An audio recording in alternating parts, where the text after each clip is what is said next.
Transgender person എന്ന് തന്നെയാണ് ശരിക്കും ഉപയോഗിക്കുന്നത്. ഗ്ലോബലി അതാണ് ഉപയോഗിക്കുന്നത്. പിന്നെ നിങ്ങൾ എന്തിനാണ് നിങ്ങളുടെ വക ഒരു പുതിയ പദം നിങ്ങൾ കൊണ്ടുവരുന്നേ? ഒരു സമൂഹത്തെ അല്ലെങ്കിൽ ഒരു കമ്മ്യൂണിറ്റി വിളിക്കാനായിട്ട് അവരല്ലേ പദം കണ്ടെത്തേണ്ടത്, നിങ്ങളല്ലല്ലോ. പക്ഷെ നിങ്ങൾക്ക് ഒരിക്കലും ഒരു പരിപൂർണ സ്ത്രീ ആവാൻ സാധിക്കില്ല. അവരെ പോലെ അനുഭവിക്കാനോ ജീവിക്കാനോ നിങ്ങൾക്ക് കഴിയില്ല. ഏത് ശരീര ഭാഗത്തെ വെച്ചിട്ടാണ് പരിപൂർണതയെ നിങ്ങൾ അളക്കുന്നത്? എങ്ങനെയാണ് അതെങ്ങനെയാ പറ്റുന്നത് നിങ്ങൾക്ക്? അതിന് ഞാൻ പരിപൂർണയല്ല എന്ന് നിങ്ങൾ പറയാണ്, ശരി, അതിനെന്താ പ്രശ്നം? അമ്പലങ്ങളിലെ പൂജാരിമാര്, ഇതുപോലുള്ള പള്ളിയിലച്ചന്മാര്, മൊയിലാന്മാര്, ഇവരുടെ അടുത്തൊക്കെ കുട്ടികളെ കൊണ്ടുപോയി ചികിത്സിക്കുന്ന മാതാപിതാക്കളുണ്ട്. ശരിക്കും അവർ ഡോക്ടേഴ്സ് അല്ല, പ്രാർത്ഥന എന്നുള്ള രീതിയിൽ കൊണ്ട് ചികിത്സിക്കുകയാണ്. ഈ കൺസൾട്ടേഷൻ നടക്കുന്ന തലേ ദിവസമാണ് ഒരു പൂജാരി ഒരു 15 വയസ്സായ പെൺകുട്ടിയെ ഉപദ്രവിച്ചത്. അതിന്റെ അമ്മയാണ് അവിടെ കൊണ്ടുപോയത്. ഞാനൊരു ആൾദൈവമാണെന്ന് പറഞ്ഞുകൊണ്ട് അവരവിടെ ഇരിക്കുകയാണ്. അപ്പൊ അതുകൊണ്ട് ഇത്തരം ആളുകളെ ബാൻ ചെയ്യാനുള്ള എന്തെങ്കിലും നടപടി ഉണ്ടാവണം, അല്ലെങ്കിൽ ഇവര് കുട്ടികളെ ചികിത്സിക്കുന്ന കാര്യത്തിൽ ഒരു നിയന്ത്രണം വേണമെന്ന്. പക്ഷെ ഇവിടെ തെറാപ്പിയും ഈ ട്രീറ്റ്മെന്റ് ഒക്കെ കൊടുക്കുന്നത് മാതാപിതാക്കൾക്കാണ് ശരിക്കും. നല്ല രീതിയിൽ ജീവിക്കാനുള്ള ഒരു വഴി ഒരുക്കുമ്പോഴും എന്തുകൊണ്ടാണ് ഇപ്പോഴും ആൾക്കാർ സെക്സ് വർക്കിലേക്ക് പോകുന്നത്? സെക്സ് വർക്ക് ഓരോരുത്തരുടെ ചോയ്സ് ആണ്. സെക്സ് വർക്ക് ഒരിക്കലും മോശമാണ് എന്നല്ല പറയുന്നത്. നമ്മുടെ നാട്ടില് പ്രകൃതി ഭംഗി ഇല്ലാണ്ടാണോ പട്ടായ പോയി പ്രകൃതി ഭംഗി ആസ്വദിക്കുന്നത്? ഇവിടെ നൈറ്റ് ഫുഡ് കിട്ടാത്തോണ്ടാണോ പട്ടായ പോകുന്നത്? എന്തുകൊണ്ടായിരിക്കാം മാറി മാറി ഭരിച്ച സർക്കാരുണ്ടായിട്ടും മുംബൈയിലെ സ്ട്രീറ്റ് റിനോവേറ്റ് ചെയ്യുന്നത്? അവർക്ക് ഒറ്റ നിമിഷം മതി അത് ഒഴിപ്പിച്ചെടുക്കാൻ. എനിക്കൊരു സെക്സ് പാർട്ട്ണറായിട്ടൊരാളെ ഞാൻ ചൂസ് ചെയ്യുന്നുണ്ടെങ്കിൽ അത് ആർക്കാ പ്രശ്നം? അത് മെയിലോ ഫീമെയിലോ ട്രാൻസ് ആരായിക്കോട്ടെ.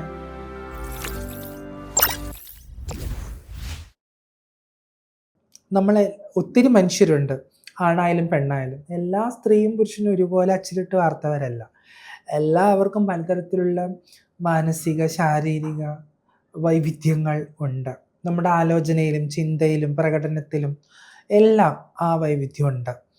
നമ്മുടെ ചിന്ത പലതരത്തിലും. അപ്പം അത് തന്നെയാണ് ശരിക്കും ഈ ഡൈവേഴ്സിറ്റി അടയാളപ്പെടുത്തുക എന്ന് പറയുന്നത്. അവിടെ ഈ പറയുന്ന സോഷ്യൽ കൺസ്ട്രക്ഷനിനുള്ളിൽ നിന്നുകൊണ്ട് നമുക്കതിനെ കാണേണ്ട ആവശ്യമില്ല. അപ്പം അവർ പോയിട്ട് അത് അവെയർ ആവട്ടെ എന്നാണ് എനിക്ക് പറയാനുള്ളത്. ഇപ്പോൾ നേരത്തെ പറഞ്ഞിരുന്നല്ലോ, സ്കൂളിൻ്റെ ഒപ്പം തന്നെ പള്ളിയും വളരെ ട്രോമാറ്റിക് ആയിട്ടുള്ള ഒരു സ്ഥലമായിരുന്നു. ഇപ്പോഴും പല ഹോസ്പിറ്റൽസിലും അതുപോലെ ഈ മതപരമായിട്ടുള്ള സ്ഥാപനങ്ങളിലും ഒക്കെ കൺവേർഷൻ തെറാപ്പി നടത്തുന്നുണ്ട്. അത് ഇല്ലീഗലായിട്ട് കൂടി ഇപ്പോഴും അത് നടന്നു പോകുന്നുണ്ട്.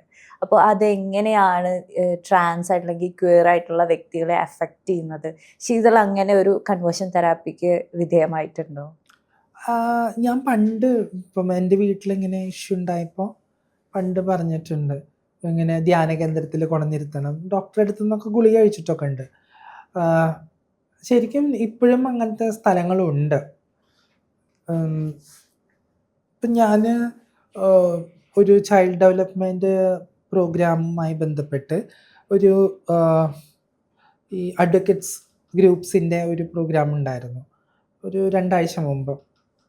അപ്പോൾ അവർ 16 വയസ്സിനും 20 വയസ്സിനും കുട്ടികൾക്കിടയിലുള്ള മാനസിക ശാരീരിക സമ്മർദ്ദങ്ങളെയൊക്കെ അളക്കാനും അതിന് വേണ്ടുന്ന സൊല്യൂഷൻ ഉണ്ടാക്കാനൊക്കെയായിരുന്നു കൺസൾട്ടേഷൻ വെച്ചത്. അപ്പോൾ അതിൽ ഒത്തിരി കൗൺസിലേഴ്സിനെ ഞാൻ പരിചയപ്പെട്ടു. അപ്പോൾ ഈ കൗൺസിലേഴ്സിന് കുറേ പേർക്ക് ക്യൂർ എന്താണെന്ന് അറിയത്തില്ല.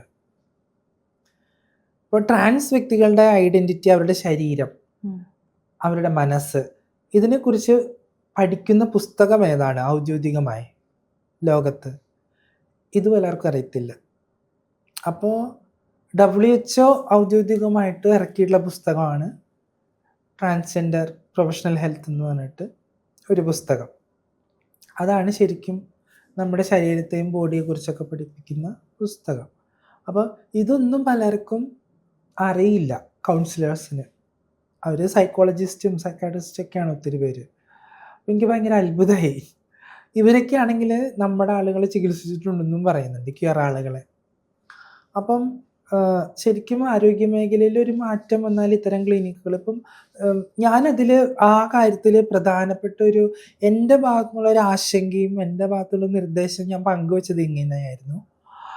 ഈ പൂജാരിമാര് പറയുന്ന ആളുകളുണ്ട്, ഉം. അമ്പലങ്ങളിലെ പൂജാരിമാര്, ഇതുപോലുള്ള പള്ളിയിലച്ചന്മാര്, ഇതുപോലുള്ള മൊയിലാന്മാര്, ഇവരുടെ അടുത്തൊക്കെ കുട്ടികളെ കൊണ്ടുപോയി ചികിത്സിക്കുന്ന മാതാപിതാക്കളുണ്ട്. ഉം. ശരിക്കും അവർ ഡോക്ടേഴ്സ് അല്ല, ഉം. അല്ലേ? അവരെടുത്ത് കൊണ്ടുപോയി ബാധ മാറാൻ, കുട്ടികളുടെ മറ്റ് അസുഖങ്ങൾ മാറാൻ കൊണ്ടുപോയി ഇവര് പ്രാർത്ഥന എന്നുള്ള രീതിയിൽ കൊണ്ട് ചികിത്സിക്കുകയാണ്. ഉം. ഞാനിത് പറയാൻ കാരണം, ഈ കൺസൾട്ടേഷൻ നടക്കുന്ന തലേ ദിവസമാണ് ഒരു പൂജാരി ഒരു 15 വയസ്സായ പെൺകുട്ടിയെ ഉപദ്രവിച്ചത്. ഉം. അപ്പോ അതിന്റെ അമ്മയാണ് അവിടെ കൊണ്ടുപോയത്. ഉം. അപ്പൊ ഇവര് അവിടെ ഇരിക്കുന്നത് ഒരു ഔദ്യോഗികമായിട്ടൊന്നുമല്ല, ഞാനൊരു ആൾദൈവമാണെന്ന് പറഞ്ഞുകൊണ്ട് അവരവിടെ ഇരിക്കുകയാണ്. എന്നിട്ട് കുട്ടികളെ ഉപദ്രവിക്കാനായിട്ട് അവർ ഇരിക്കുക. എന്നിട്ട് അവർ ഈസി ആയിട്ട് ജയിലിൽ പോകുന്നു, ഈസി ആയിട്ട് ഇറങ്ങിപ്പോയിരുന്നു. നമുക്കറിയാം അത് റിയാലിറ്റിയാണ്. അപ്പൊ അതുകൊണ്ട് ഇത്തരം ആളുകളെ ബാൻ ചെയ്യാനുള്ള എന്തെങ്കിലും നടപടി ഉണ്ടാവണം, അല്ലെങ്കിൽ ഇവര് കുട്ടികളെ ചികിത്സിക്കുന്ന കാര്യത്തിൽ ഉം. ഒരു നിയന്ത്രണം വേണമെന്ന്. പിന്നെ കുട്ടികളുടെ സ്കൂളുകളിൽ ജസ്റ്റിസ് ബോർഡ് ഉണ്ടാവണം. വൈവിധ്യമുള്ള കുട്ടികളെ അറിയാനും കുട്ടികളുടെ പ്രശ്നങ്ങൾ കൗൺസിലർമാരുടെ അടുത്ത് മാത്രമല്ല, ഈ ജസ്റ്റിസ് ബോർഡിലും കൂടിയും ചർച്ച ചെയ്യാൻ പറ്റുന്ന രീതിയിലുള്ളൊരു മാറ്റം വേണം എന്നുള്ള രീതിയിലൊക്കെ ഉള്ളൊരു സജഷനാണ് ഞാൻ വെച്ചത്. അപ്പം എന്നെ അത്ഭുതപ്പെടുത്തിയ ഒരു കാര്യം, നമുക്ക് സെക്സ് എഡ്യൂക്കേഷൻ കൊടുക്കേണ്ട പ്രായപരിധി അത് എപ്പോഴാണെന്നുള്ളൊരു ചോദ്യമുണ്ട്. അതും ഞാൻ ഈ കൺസൾട്ടേഷനിൽ പറയാണ്. കാരണം ഞാൻ ഈ കാര്യം സംസാരിക്കുമ്പോൾ അന്നേ ദിവസം മോർണിംഗ് വാർത്തയിൽ ഉണ്ടായിരുന്നത് 8 വയസ്സായ പെൺകുട്ടി പീഡിപ്പിക്കപ്പെട്ടു, അതും സ്വന്തം അച്ഛനാൽ. അപ്പോൾ സ്വന്തം അച്ഛൻ സെക്ഷൽ അബ്യൂസ് ചെയ്യുന്നത് കുട്ടി എങ്ങനെയാണ് അറിയുന്നത്? അത് അപ്പോൾ കുട്ടികൾ എപ്പോഴാണ് ഈ കാര്യങ്ങളെക്കുറിച്ച് അറിയുന്നത്? ശരീരത്തെക്കുറിച്ചും വൈവിധ്യത്തെക്കുറിച്ചും റെസ്പെക്റ്റിനെ കുറിച്ചും സെൽഫ് ഐഡിയോളജിയെക്കുറിച്ചും ഒക്കെ കുട്ടികൾ എപ്പോഴാണ് അറിയേണ്ടത്? അത് 8 വയസ്സാണോ, അല്ലെങ്കിൽ 5 വയസ്സാണോ, 6 വയസ്സാണോ? വളരെ ചെറുപ്പത്തിൽ തന്നെ കുട്ടികൾ ഇത് അറിയണം, ശരീരം എന്താണ് എന്നുള്ളത്. എങ്കിൽ മാത്രമേ നമുക്കിതിനെ, അല്ല അത് കുട്ടികൾ മുതിർന്നിട്ട് ഇത് പഠിച്ചാൽ മതി എന്നുള്ള ഒരു ബോധം. അപ്പം അതാണ് എനിക്ക് ഈ കാര്യത്തിൽ എനിക്ക് പറയാനുള്ളത്. കാരണം അങ്ങനെ ചെറിയ കുട്ടികളുടെ കാര്യത്തിൽ പോലും നമ്മുടെ ആരോഗ്യ മേഖല വലിയ വളർച്ച പ്രാപിച്ചിട്ടില്ല. പിന്നെ ഇത്തരം തെറാപ്പികൾ നടത്തുന്ന ഒത്തിരി ഇൻസ്റ്റിറ്റ്യൂഷൻസ് ഇപ്പോഴും ഉണ്ട്, അത് രഹസ്യമായിട്ടെങ്കിലും ഉണ്ടെന്നുള്ളത്. ഞാൻ നേരത്തെ പറഞ്ഞ പോലെ ഇതുപോലെ കുട്ടികളെ കൊണ്ടെത്തിക്കുന്ന മാതാപിതാക്കൾ തന്നെയുണ്ട്, അത് അസുഖമാണ്, ബാധയാണെന്നൊക്കെ പറഞ്ഞിട്ട്. അപ്പം അത് ശരിക്കും നിർത്തലാക്കണം, അതിനെക്കുറിച്ച് മനസ്സിലാക്കണം. ശരിക്കും നമ്മളെ പോലെയുള്ള ആളുകൾ അതിനു വേണ്ടി ഒത്തിരി കാര്യങ്ങൾ ചെയ്യുന്നുണ്ട്. നമ്മൾ ഒത്തിരി സംഘടനകൾ, NGOs ഒക്കെ അതിനു വേണ്ടി. പിന്നെ നമുക്ക് നല്ല പ്രൊഫഷണൽസ് ഇല്ല എന്നുള്ളത് ഒരു പോരായ്മയാണ്. കാരണം കമ്മ്യൂണിറ്റി പ്രൊഫഷണൽസ് ഉണ്ടെങ്കിൽ മാത്രമേ നമുക്ക് നല്ല കൗൺസിലേഴ്സിനെ കിട്ടുകയുള്ളൂ. കാരണം ക്യൂർ മനുഷ്യരെ അറിയുന്ന കൗൺസിലേഴ്സ് ഉണ്ടാവണം ഇവിടെ, എങ്കിലല്ലേ അവർക്ക് ഒരു ആവശ്യം വരുമ്പോൾ. പക്ഷെ ഇവിടെ തെറാപ്പിയും ഈ ട്രീറ്റ്മെന്റ് ഒക്കെ കൊടുക്കുന്നത് മാതാപിതാക്കൾക്കാണ് ശരിക്കും, കമ്മ്യൂണിറ്റിക്കല്ല. അവർക്കുണ്ടാവുന്ന എല്ലാ അട്രോസിറ്റീസും ഡിസ്ക്രിമിനേഷനും സ്റ്റിഗ്മയും ഒക്കെ ഈ പറയുന്ന ആളുകളിൽ നിന്നാണ് ഉണ്ടാവുന്നത്. ഇപ്പോൾ സിനിമ ഇൻഡസ്ട്രിയിൽ പല രീതിയിൽ ഓൺ സ്ക്രീനും ഓഫ് സ്ക്രീനും ഒക്കെ വർക്ക് ചെയ്തിട്ടുള്ള ഒരാളാണ് ശീതൾ. അപ്പോൾ സിനിമ ഇൻഡസ്ട്രിയിൽ ട്രാൻസ് വ്യക്തികളുടെ റെപ്രസെൻറ്റേഷൻ വളരെ കുറവാണെന്നാണ് ഞാൻ മനസ്സിലാക്കുന്നത്. ഇപ്പോൾ ക്വയർ കമ്മ്യൂണിറ്റിയെ ബേസ് ചെയ്തിട്ടുള്ള സിനിമകൾ വരുന്നത് തന്നെ വളരെ കുറവാണ്. എന്നാൽ അങ്ങനെ വരുന്ന സിനിമകളിൽ ഭൂരിഭാഗം അഭിനയിക്കുന്നത് ഹെട്രോസെക്ഷൽ ആയിട്ടുള്ള വ്യക്തികളാണ്. ഇതിപ്പോൾ ക്വയർ വേഷങ്ങളാണെങ്കിലും ട്രാൻസ്ജെൻഡർ വ്യക്തികളുടെ വേഷങ്ങളാണെങ്കിലും എല്ലാം അഭിനയിക്കുന്നത് ഹെട്രോസെക്ഷൽ ആയിട്ടുള്ള വ്യക്തികളാണ്. അതിനോട് എന്താണ് അഭിപ്രായം? അല്ല, ഇത് ഓരോ തരത്തിലുള്ളൊരു ചേഞ്ച് ആണെന്നാണ് ഞാൻ വിശ്വസിക്കുന്നത്. അതായത് നമുക്ക് അതിന് ഡിഫറൻസ് ആയിട്ടുള്ള ഒരു കാലത്തിൻ്റെ മാറ്റം നമുക്കറിയാം. ഇപ്പം ഇത്തരം കഥകൾ എഴുതപ്പെടണം, ഇത്തരം കഥാപാത്രങ്ങൾ പോർട്രേറ്റ് ചെയ്യപ്പെടണം. ഒരു ട്രാൻസ്ജെൻഡർ ലൈഫിനെ പോർട്രേറ്റ് ചെയ്തെങ്കിൽ മാത്രമേ അവിടെ ഒരു കഥാപാത്രം ഉണ്ടാവുന്നുള്ളൂ. ഇത് ശരിക്കും ഉണ്ടാവുന്നില്ല എന്നുള്ളതാണ്. അതിപ്പോഴാണ്, ഈ പുതിയ കാലഘട്ടത്തിലാണ് അതൊക്കെ എഴുതപ്പെടുന്നത്. എഴുതപ്പെട്ടാലും ഈ കമ്മ്യൂണിറ്റിപ്പെട്ട ആളുകൾ അത്തരത്തിൽ നന്നായി അഭിനയിക്കുന്ന ആളുകൾ ഉണ്ടാവണം. അവർക്ക് അങ്ങനെ ട്രെയിനിങ് കിട്ടിയിട്ടുണ്ടാവില്ല, അവർക്ക് ചിലപ്പോൾ അഭിനയിക്കാൻ അറിയത്തുണ്ടാവില്ല, ചിലപ്പോൾ സിനിമാ ലോകത്ത് തന്നെ കടന്നു വരാൻ ആഗ്രഹിക്കാത്ത ആളുകളൊക്കെ ആയിരിക്കാം. പക്ഷെ എന്നിരുന്നാലും മോഹമുണ്ട് എന്നുള്ളതാണ്. പക്ഷെ ഇത് കാലാതീതമായിട്ടുള്ളൊരു മാറ്റം. അപ്പം നമുക്ക് എങ്ങനെയാണ് സ്ത്രീ വുമൺ ഓറിയൻറ്റഡ് ആയിട്ടുള്ള സ്ക്രിപ്റ്റ് വരുന്നത്, സ്ത്രീ കഥാപാത്രങ്ങൾ മെയിൻ സ്ട്രീമിലേക്ക് വരുന്നത് അല്ലേ? അപ്പൊ സിനിമേനെ ഞാൻ നോക്കിക്കാണുന്നത് വളരെ ഒരു പ്രോഗ്രസീവ് ആയിട്ടുള്ള ഒരു കാര്യമായിട്ടാണ്. കാരണം സിനിമ എപ്പോഴും മനുഷ്യനെ സ്വാധീനിക്കുന്നുണ്ട്. ഇപ്പൊ ഒരു എക്സാമ്പിൾ ഞാൻ പറയാം സിനിമേനെ കുറിച്ച്. നമ്മള് മോഹൻലാൽ, മമ്മൂട്ടി ഇതൊക്കെയാണ് കേരളത്തെ സംബന്ധിച്ചിടത്തോളം ഒരു ബിഗ് സിനിമ എന്ന് പറയുമ്പോൾ. പക്ഷെ ഞാൻ ബാംഗ്ലൂരൊക്കെ താമസിച്ച ആളെന്ന നിലയ്ക്ക് അവിടുത്തെ നടന്മാരാണ്. അവിടെയുള്ള കുറെ പേർക്കൊന്നും മോഹൻലാൽ ആരാ മമ്മൂട്ടി ഒന്നും അറിയില്ല. അതാ സ്പേസിന്റെ ഒരു വ്യത്യാസമാണ്. അപ്പൊ നമ്മൾ സിനിമ എന്ന് എടുക്കുമ്പോൾ ഇന്നത്തെ ഇന്ത്യൻ സിനിമാ ചരിത്രം കുട്ടികൾ പഠിക്കുകയാണെങ്കിൽ മോഹൻലാലിന് ദാദാ സാഹേബ് ഫാൽക്കെ അവാർഡ് കിട്ടിയത് പഠിക്കുമോ, അതോ റഹ്മാന് ഓസ്കാർ കിട്ടിയത് പഠിക്കുമോ, അതോ പായൽ കബാഡിക്ക് കാനില് അവാർഡ് കിട്ടിയത് പഠിക്കുമോ? എന്തായിരിക്കും പഠിക്കുക കുട്ടികൾ? ആദ്യം ഹിസ്റ്ററി പഠിക്കുന്നെങ്കിൽ ഓസ്കാറാണ് ആദ്യം പഠിക്കുന്നത്. 2 കാനില് നേടിയ വിജയ പഠിക്കുന്നത്. 3-മതാണ് ഇവിടെയുള്ള ഒരു സാധാരണ നടന് അല്ലെങ്കിൽ ഇവിടെയുള്ള ഒരു മെയിൻ സ്ട്രീം നടന് ഒരു ഓസ്കാർ ദാദാ സാഹേബ് കിട്ടിയത് പഠിക്കുകയുള്ളൂ. അതാണ് വ്യത്യാസം. ഇപ്പൊ നമ്മൾ ഇൻഡസ്ട്രിയിൽ എപ്പോഴും മെയിൽ ഡോമിനേറ്റഡ് ആണെന്ന് പറയാറുണ്ട്. ക്ലിയർ ആണ് ആ കാര്യം. കേരളം എടുക്കുകയാണെങ്കിലും ബോളിവുഡ് എടുക്കുകയാണെങ്കിലും എല്ലാം എടുക്കണം. പക്ഷെ നമ്മൾ ഹോളിവുഡ് നോക്കാം. ഏതെങ്കിലും ഇന്ത്യൻ താരം ഓസ്കാറിൽ പുരുഷന്മാരായിട്ടുള്ള എത്ര പേര് അവിടെ വോക്ക് ചെയ്തിട്ടുണ്ടാവും? എത്ര പേര് കാനില് റെഡ് കാർപ്പറ്റിൽ വോക്ക് ചെയ്തിട്ടുണ്ടാവും? സ്ത്രീകളാണ് കൂടുതൽ അല്ലേ? ഓസ്കാറിന്റെ വേദിയിൽ അവതാരികയായിട്ട് സ്ത്രീകളാണ് വന്നിട്ടുള്ളത്. ഇപ്പം ദീപിക വന്നിട്ടുണ്ട്, പ്രിയങ്ക വന്നിട്ടുണ്ട്, ഐശ്വര്യ വന്നിട്ടുണ്ട്. എത്ര മെയിൽ ആളുകൾ അവിടെ പോയിട്ടുണ്ട്? ഇല്ല. കാനിൽ നോക്കുകയാണെങ്കിൽ റെഡ് കാർപ്പറ്റിൽ എല്ലാ കൊല്ലം വാക്ക് ചെയ്യുന്നത് വുമൺസാ അല്ലേ? പുരുഷന്മാർ എത്ര പേര് അവിടെ പോയി വയ്ക്കുന്നത്? ഐ തിങ്ക് ദേവദാസിൽ ഷാരൂഖ് ഖാൻ മാത്രമാണ് പോയത്. പിന്നെ 1-2 സിനിമയിൽ അങ്ങനെ. ഇനി പല ബോളിവുഡ് അവാർഡ്സ്, ബഫ്റ്റ ആണെങ്കിലും ഇപ്പം കഴിഞ്ഞിട്ടുള്ള എല്ലാ അവാർഡ് ഷോകളിലൊക്കെ ആണെങ്കിലും ഒരു സ്ത്രീകളുടെ ഒരു സാന്നിധ്യം അവിടെ ഉണ്ട്. പക്ഷെ നമ്മൾ ഇവിടെ ഇന്ത്യൻ സിനിമ നോക്കുമ്പോൾ എപ്പോഴും പറയുന്നത് പുരുഷൻ എന്നുള്ളതാണ്. ഞാൻ അങ്ങനെ സിനിമേനെ കാണുന്നു. അപ്പം അതുപോലെ തന്നെയാണ് ക്യൂർ ആളുകളുടെ. ഇപ്പം 2018 മൂൺലൈറ്റിന് അവാർഡ് കിട്ടുന്നത്. ഒരു ഹോമോസെക്ഷൽ ആയിട്ടുള്ള ഒരു ക്യൂർ ഓറിയന്റഡ് മൂവിക്ക് ആദ്യത്തെ അവാർഡ് കിട്ടുന്നത് ഓസ്കാർ 2018 മൂൺലൈറ്റ്. അതിൽ തന്നെ ഒരു അറബിക് മുസ്ലിം വംശജന് അവാർഡ് കിട്ടുന്നതും ആ സിനിമയിലെ അഭിനയത്തിനാണ്. അപ്പൊ അത് ആ മാറ്റം ഉണ്ടല്ലോ, ആ മാറ്റം പയ്യെ പയ്യെ മാറുന്നുണ്ട്.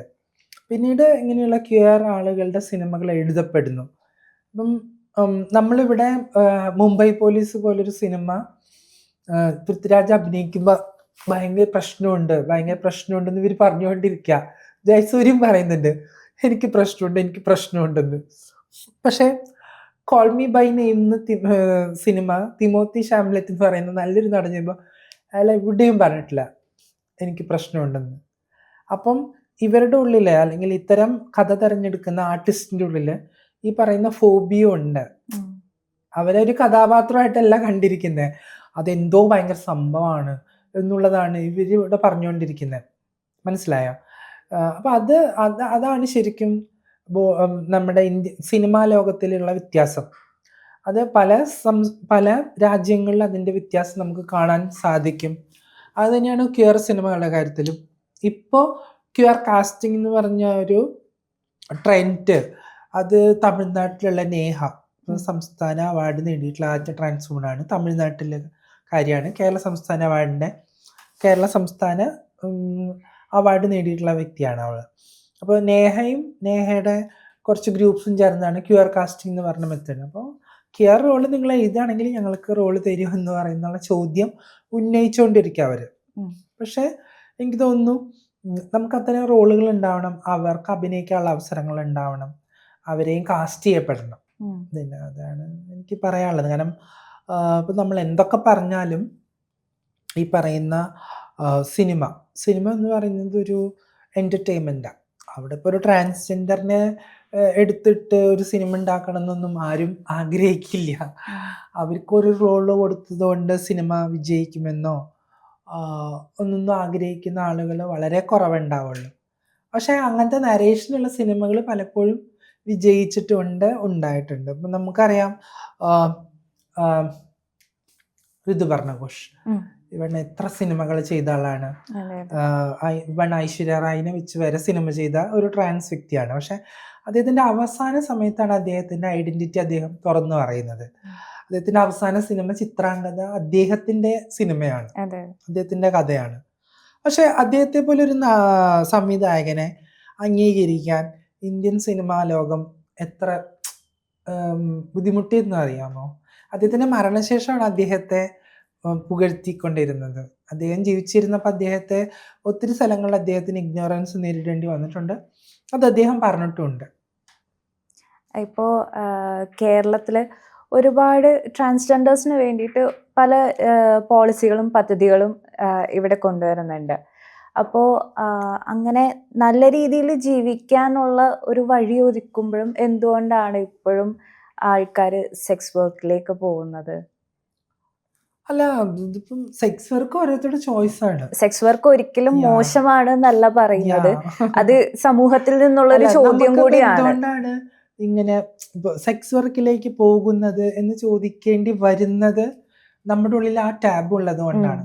യുനോ, അതായത് ഇപ്പോ നിങ്ങൾ എന്തുകൊണ്ട് ഒരു ക്യാമറമാനായി പോയി, നിങ്ങൾ എന്തുകൊണ്ട് ഒരു സിനിമാക്കാരനായി പോയി, നിങ്ങൾ എന്തുകൊണ്ട് ഒരു എഴുത്തുകാരനായി പോയി എന്ന് ചോദിക്കുന്നത് പോലെ എന്തുകൊണ്ട് സെക്സ് വർക്ക് ചെയ്യാൻ പോയി എന്ന് നമ്മൾ ചോദിക്കുന്നത് നമുക്ക് ആ ജോലിയോടുള്ള ടാബുകളാണ്. നമ്മൾ അതിനൊരു ജോലിയായിട്ട് കണ്ടിട്ടില്ല. യുനോ, അതായത് ഇപ്പം മറ്റ് പല രാജ്യങ്ങളിലും ഇതൊരു ജോലിയാണ് അല്ലെങ്കിൽ ഇതൊരു തൊഴിലാണ്. അപ്പോൾ ഒരു എക്സാമ്പിൾ ഞാൻ പറയാം. എൻ്റെ son Adam, his transman, first transman ബെൽറ്റാണ്. അപ്പോൾ അവൻ പഠിക്കുന്നത് ഓസ്ട്രേലിയയിൽ ഇപ്പോൾ. അപ്പോൾ അവൻ പഠിക്കുന്ന സമയത്ത് തന്നെ അവന് ഒരു കാറുണ്ട്. അപ്പോൾ അത് ഉള്ളത് കൊണ്ട് തന്നെ അവൻ പാർട്ട് ടൈം ആയിട്ടൊരു ജോലിയും ചെയ്യുന്നുണ്ട്. യൂണിവേഴ്സിറ്റിയിൽ പഠിക്കുന്നുണ്ട്, പാർട്ട് ടൈം ആയിട്ടൊരു ജോലി ചെയ്യുന്നുണ്ട്. അപ്പോൾ അവൻ മെൻ്റലി ഡിസബിൾ ആയിട്ടുള്ള ആളുകളിലേക്ക് സർവീസിങ്, അവർക്ക് വേണ്ടുന്ന സൗകര്യങ്ങളൊക്കെ എടുക്കുന്ന ഒരു ഏജൻസി ആയിട്ടാണ് അവന് റിക്രൂട്ട്മെൻ്റ് ഉള്ളത്. അപ്പോൾ അവന് ഒരു ദിവസം ഒരു കോൾ വന്നു, ഒരു 40 വയസ്സുള്ള ഒരു മെൻ്റലി ഏബിൾ ആയിട്ടുള്ള ആളെ ഒരു സ്ഥലത്തേക്ക് കൊണ്ടുപോകണം. അപ്പോൾ ഇവൻ അയാളെ കൊണ്ടുപോകുന്നു. അപ്പോൾ കൊണ്ടുപോകുന്ന സ്ഥലത്ത് റീച്ച് ആയപ്പോഴാണ് ഇവന് മനസ്സിലാവുന്നത് അതൊരു ബ്രോത്തലാണ്, അതൊരു സെക്സ് വർക്കിംഗ് ക്രൂസിങ് സൈറ്റാണ്. അപ്പോൾ ഇയാളെ കൊണ്ടുപോകാനുള്ള കാശും അവിടുത്തെ സെക്സ് വർക്കറായിട്ടുള്ള സ്ത്രീക്ക് കൊടുക്കാനുള്ള കാശും അവിടുത്തെ കോണ്ടതിനുള്ള കാശും കൊടുക്കുന്നത് സർക്കാരാണ്. ഓസ്ട്രേലിയൻ ഗവൺമെൻറ്റാണ് ആ സൗകര്യം അത്തരം ആളുകൾക്ക് ചെയ്തു കൊടുക്കുന്നത്. യുനോ, അപ്പോൾ അതവിടെ പ്രൊഫഷണലാണ് അവിടെ. ഇപ്പം നമുക്ക് നമ്മുടെ നാട്ടിൽ അതൊരു പ്രൊഫഷണൽ അല്ല, നമുക്കതൊരു മോശം കാര്യമാണ്. പക്ഷെ നമ്മൾ തായ്ലൻഡോ മലേഷ്യയോ ഒക്കെ പോകുമ്പോൾ എന്താ ചെയ്യുക? ഇത് ആസ്വദിക്കാനാണ് പോകുന്നത്. നമ്മളിപ്പം നമ്മുടെ നാട്ടിൽ പ്രകൃതി ഭംഗി ഇല്ലാണ്ടാണോ പട്ടായ പോയി പ്രകൃതി ഭംഗി ആസ്വദിക്കുന്നത്? ഇവിടെ നൈറ്റ് ഫുഡ് കിട്ടാത്തതുകൊണ്ടാണോ പട്ടായ പോകുന്നത്? അല്ല, നമ്മൾ എക്സ്പീരിയൻസ് ചെയ്യാനാ പോയിരുന്നത്. എന്താ അവിടെ നടക്കണേ അല്ലേ? അപ്പം ഇവിടെയുള്ള സ്ഥലങ്ങൾ പോലെ തന്നെ അവിടെയും പ്രകൃതി ഭംഗിയുണ്ട്, എല്ലാം ഉണ്ട്. പക്ഷെ നമ്മൾ എന്തുകൊണ്ടാണ് അങ്ങനെ ഒരു സ്ഥലം ഫോക്കസ് ചെയ്ത് പോകുന്നത്? കുറച്ചുകൂടി സെക്സ് ടൂറിസം നമുക്ക് കുറച്ചും കൂടി എക്സ്പീരിയൻസ് ചെയ്യാനായിട്ടാണ് ഇവിടുത്തെ പുതിയ തലമുറ അവിടെ പോകുന്നത്. അപ്പം നമുക്ക് ഇത് ഭയങ്കര പ്രശ്നമുള്ള ഒരു കാര്യമാണ്.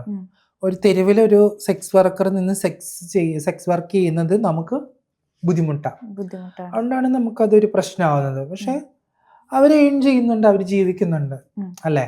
അപ്പം നമ്മൾ എന്ത് ജോലി എന്നുള്ളത് ഒരു ചോദ്യമാണ് ഇവിടെ. ഞാൻ എന്ത് ജോലി ചെയ്യണമെന്ന് ഞാനാണ് തീരുമാനിക്കുന്നത്, അല്ലേ? ഇപ്പൊ ബ്രോത്തൽസിന്റെ കാര്യം പറഞ്ഞപ്പോഴാണ്, ഇന്ത്യയിലെ ഇന്നത്തെ സാഹചര്യത്തില് ബ്രോത്തൽസിന്റെ ആവശ്യമുണ്ടോ? ഞാൻ പലരും അഭിപ്രായം പറയുന്നത് കേട്ടിട്ടുണ്ട്. ഈ റേപ്പ് പോലെയുള്ള ക്രൈംസ് കുറയ്ക്കാൻ വേണ്ടിയിട്ട് ഇന്ത്യയിൽ ബ്രോത്തൽസ് വേണം എന്ന് അഭിപ്രായപ്പെട്ടിട്ടുണ്ട്, പലതും ഞാൻ കേട്ടിട്ടുണ്ട്. അല്ല, ബ്രോത്തൽസ് എന്ന് ഉദ്ദേശിക്കുന്നത് നമ്മൾ കേരളം വിട്ട് അങ്ങോട്ട് മറ്റെല്ലാ സ്ഥലങ്ങളിലും ക്രൂസിംഗ് സൈറ്റുകളുണ്ട്, ബ്രോത്തൽസ് ഉണ്ട്, ഹമാംസ് ഉണ്ട്. അപ്പം ഈ ഹമാംസ് എന്ന് പറയുന്നത് കുളിപ്പുരകളാണ്. ഇപ്പൊ കുളിപ്പുരകൾ എന്ന് പറയുന്നത് ഇപ്പൊ പണ്ടത്തെ രാജാക്കന്മാര് അവരുടെ അന്തഃപുരങ്ങളിലും അവരുടെ ഉറങ്ങുന്ന സ്ഥലങ്ങളിലൊക്കെ ഈ പറയുന്ന സ്ഥലങ്ങളുണ്ട്. ഉം. എങ്ങനെയാണ് ഈ പറയുന്ന ദേവദാസി സമ്പ്രദായം ഉണ്ടായിരുന്നത്? ഈ സമ്പ്രദായം ഉണ്ടായിട്ടുള്ളത് ഇതിന്റെ ഭാഗമാണ്. ഉം. അതായത് ഈ രാജഭരണമുള്ള സമയത്തും ചക്രവർത്തി ഭരണമുള്ള സമയത്തും നാടുവാഴി ഭരണമുള്ള സമയത്തും ഒക്കെ ഈ പറയുന്ന സംഭവം ഉണ്ട്. ഉം. മൾട്ടിപ്പിൾ റിലേഷൻഷിപ്പിലേക്ക് ഈ പറയുന്ന ആളുകളൊക്കെ പോകുന്നുണ്ട്. ഉം. അവരെ ദേവദാസികളായിട്ടും വേശ്യകളായിട്ടൊക്കെ അന്ന് ഉപയോഗിച്ചിരുന്നു. ഇന്നത്തെ കാലത്ത് അത് കുറച്ചുകൂടി ഡെവലപ്മെന്റ് ആയിട്ടാണ് സൗകര്യപ്രദമായ രീതിയിൽ ബ്രോത്തൽസിൽ വരിക. ഉം. ഇപ്പൊ നമ്മള് തമിഴ്നാട് കർണാടക പോവാണെങ്കിൽ അവിടെ ഹൈവേകളിൽ ബ്രോത്തൽസ് ഉണ്ട്. ഉം. അപ്പൊ അവിടെ ബ്രോത്തൽസ് ഉപയോഗിക്കുന്നത് കൂടുതലായിട്ടും ട്രാവൽ ചെയ്യുന്ന ട്രക്ക് ഡ്രൈവേഴ്സും മറ്റാളുകളാണ്. ഉം. പ്രാദേശികരായിട്ടുള്ള ആളുകൾ വളരെ കുറവാണ്. പക്ഷെ എന്നിരുന്നാലും പ്രാദേശികർ അവിടെ വരുന്നുണ്ട്. അപ്പൊ ഇവർ ഇത്രയും ദൂരം യാത്ര ചെയ്യുന്നു, തെക്കേ അറ്റത്തേക്ക് യാത്ര ചെയ്യുന്നു, അവിടുന്ന് തിരിച്ചു വരുമ്പോൾ അവർക്ക് ഒരു റിലാക്സേഷന് വേണ്ടി അവർ ബ്രോത്തൽസിൽ പോകുന്നു, അവർ കാര്യം നടത്തുന്നു, പൈസ കൊടുക്കുന്നു, ഇതൊക്കെ അവർ പോകുന്നു അവരെ കാര്യം നോക്കി. എന്തുകൊണ്ടായിരിക്കാം ഇത്രയും വർഷം മാറി മാറി ഭരിച്ച സർക്കാർ ഉണ്ടായിട്ടും സോനാകാച്ചി ഇപ്പോഴും അവിടെ നിലനിൽക്കുന്നത് കൊൽക്കത്തയിൽ? എന്തുകൊണ്ടായിരിക്കാം മാറി മാറി ഭരിച്ച സർക്കാർ ഉണ്ടായിട്ടും മുംബൈയിലെ റെസ്ട്രീറ്റ് റിനോവേറ്റ് ചെയ്യുന്നത്? ഉം. അവർക്ക് ഒറ്റ നിമിഷം മതി അത് ഒഴിപ്പിച്ചെടുക്കാൻ. ഉം. എന്തുകൊണ്ടാണ് റിനോവേഷൻ ചെയ്യുന്നത്? അത് പുതുക്കി പണിയാണ് ചെയ്യുന്നത് ഇപ്പോൾ. ഉം. അതായത് സൗകര്യപ്രദമായ സ്ഥലം നിലനിർത്താൻ വേണ്ടിയിട്ടാണ് ഉം. ശ്രമിക്കുന്നത്. അതുകൊണ്ടാണ് സുപ്രീം കോടതി പറഞ്ഞത് അവർക്ക് പ്രശ്നമൊന്നും ഉണ്ടാവരുത്, അവർ ജീവിക്കട്ടെ. ഇന്ത്യയിൽ 25 ലക്ഷത്തോളം ലൈംഗിക തൊഴിലാളികളുണ്ട്. അത് ഇവിടുത്തെ ആരുടെ ആവശ്യത്തിന് വേണ്ടിയിട്ടായിരിക്കാം? സാധാരണ എന്തായാലും ലൈംഗിക തൊഴിലാളിയായിട്ടുള്ള സ്ത്രീകൾ തമ്മിൽ അങ്ങോട്ടും ഇങ്ങോട്ടും എന്തായാലും സെക്സ് ചെയ്യില്ല. ട്രാൻസ് വ്യക്തികളും സ്ത്രീകളോ അല്ലെങ്കിൽ ട്രാൻസ്ജെൻഡേഴ്സും അങ്ങോട്ട് സെക്സ് ചെയ്യില്ല. ഇതാരാ വാങ്ങാൻ വരുന്നത്? ഇതാരാണ്? ഇതിന്റെ ഉപഭോക്താക്കൾ ആരായിരിക്കാം? പുരുഷന്മാർ തന്നെയായിരിക്കാം. ഉം. ഇത് വാല്യൂ ഉള്ളത് കൊണ്ടും ഇത് ആവശ്യകത ഉള്ളത് കൊണ്ടാണ് ഇത് ചെയ്തുകൊണ്ടിരിക്കുന്നത്, ഉം. അല്ലേ? ഇത് നമുക്കറിയാം, നമ്മുടെ നാട്ടിലും അതുണ്ട്. ഉം. അതുകൊണ്ടാണ് ഇപ്പോൾ നമ്മൾ കുറച്ച് ദിവസം മുമ്പ് ഒരു പുരുഷനായിട്ടുള്ളൊരു സെക്സ് വർക്കർ വന്നിരുന്ന് ഞാനൊരു പുരുഷനാണ്, ആ, അതെ. എന്നെ സ്ത്രീകളായിട്ടുള്ള ആളുകൾ വിളിക്കുന്നുണ്ട്. റിയൽ. ഉം. അത് അയാൾ പറയുന്നതിന് മുമ്പേ ഞാൻ പല ഇന്റർവ്യൂവിലും പറഞ്ഞിട്ടുണ്ട്. അന്ന് പലരും എന്നെ കമന്റ് ചെയ്തു. കൊച്ചിയിൽ ഇത്തരത്തിലുള്ള പ്ലേ ബോയ്സും ഉണ്ട്. ഉം. അവരെ പ്ലേ ബോയ്സ് എന്ന് വിളിക്കാം, മെയിൽ സെക്സ് വർക്കർ എന്ന് വിളിക്കാം, എങ്ങനെ വേണമെങ്കിലും വിളിക്കാം. പക്ഷെ അയാളുടെ ആ വിഷയം ഒത്തിരി പേര് ചർച്ച ചെയ്യുന്നുണ്ടല്ലോ. ഉം. അത് ശരിക്കും ദാരിദ്ര്യത്തിന്റെ ഫലമാണ്, അല്ലെ? എനിക്കൊരു സെക്സ് പാർട്ട്ണറായിട്ട് ഒരാളെ ഞാൻ ചൂസ് ചെയ്യുന്നുണ്ടെങ്കിൽ അതിന് ആർക്കാ പ്രശ്നം? അത് മെയിലോ ഫീമെയിലോ ട്രാൻസ് ആരായിക്കോട്ടെ.